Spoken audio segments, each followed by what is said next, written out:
Welcome to my channel. আমার চ্যানেলে আপনাদের স্বাগতম।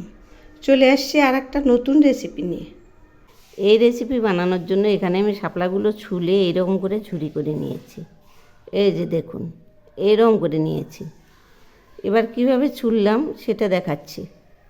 এখন আমি এখানে একটা বটি নিলাম, আর এই যে শাপলাটা যে এরকম করে কেটে নিলাম। এই যে দেখুন, এভাবেই আমি ছুলে নিচ্ছি। এই যে দেখুন, এরকম করে টান দিলেই ছুলে যাবে। আর তারপর এইরকম করে ঝুরি ঘুরে নিচ্ছি। এর আগে চিংড়ি দিয়ে রান্না করেছি, এবার আমি শাপলাটা অন্যরকম করে রান্না করব। এই যে দেখুন, এইরকম করে ঝুরি করে নিয়েছি। আর এই শাপলা রান্নাতে দেওয়ার জন্য আলুগুলো এইরকম করে গ্রেট করে নিয়েছি। এই যে একটা আপনাদের দেখাচ্ছি, এই যে ছুলে নিয়েছি এইরকম আদা ছিলা করে। এখন এইভাবে গ্রেট করে নেব। এই যে দেখুন, এইরকম হবে। এভাবেই আমি পুরোটা গ্রেট করে নেব। গ্রেট করা হয়ে গেছে, আর এইটুকু আছে, এটুকু এখন করে নেব। এই যে দেখ, পুরোটা গ্রেট করা হয়ে গেছে। এই যে এইরকম হয়েছে। এবার আমি কড়াইয়ে 4 চামচ সরিষার তেল দিলাম। এখন আমি কয়েকটা ডালের বড়ি ভেজে নিচ্ছি। বড়ি ভাজা প্রায় হয়ে এসছে।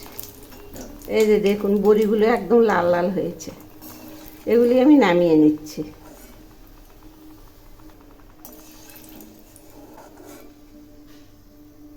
এবার আমি ওই তেলে একটা শুকনো লঙ্কা আর কালো জিরা ফোড়ন দিলাম, আর দিচ্ছি ঝুরি করে নেওয়া 2টো কাঁচা লঙ্কা। এখন আমি দিচ্ছি গ্রেট করা আলুগুলো, আর দিচ্ছি স্বাদ মতো লবণ, সেই সঙ্গে দিচ্ছি পরিমাণ মতো হলুদ।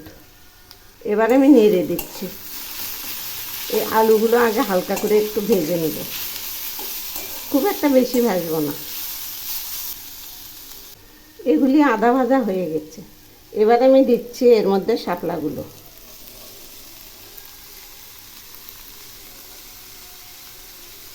একটু নেড়ে দিচ্ছি। এই যে দেখুন, নিচে আলুগুলো বেশ ভাজা হয়ে আসছে। আর শাপলা হতে তো বেশি সময়ই লাগে না। শাপলাগুলো আবারও একটু নেড়ে দিচ্ছি। এই যে দেখুন, একটু হালকা জল বেরিয়েছে।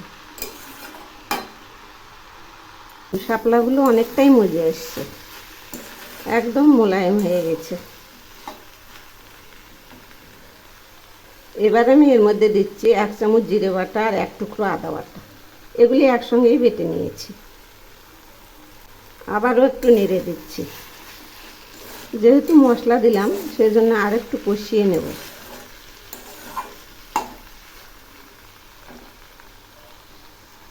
এখন আমি এর মধ্যে দিচ্ছি 1/2 চামচ চিনি।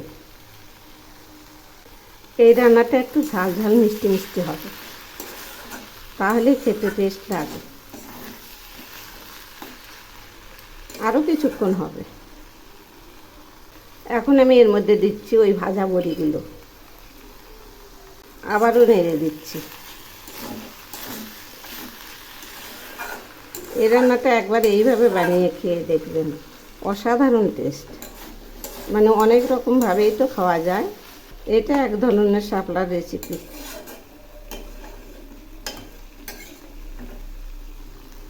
রান্নাটা প্রায় হয়ে এসছে। এই যে দেখুন, একদম মাখা মাখা হয়ে গেছে।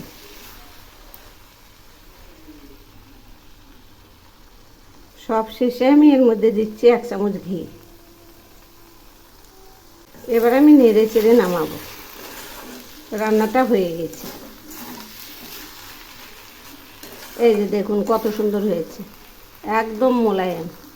দেখতে এরকম লাগছে, কিন্তু খেতে দারুণ টেস্টি। রান্নাটা নামিয়েছি, দেখুন না কত সুন্দর হয়েছে। এভাবে একবার বানিয়ে খেয়ে দেখবেন, অপূর্ব স্বাদ। একবার খেলে ভুলতেই পারবেন না, এত টেস্টি।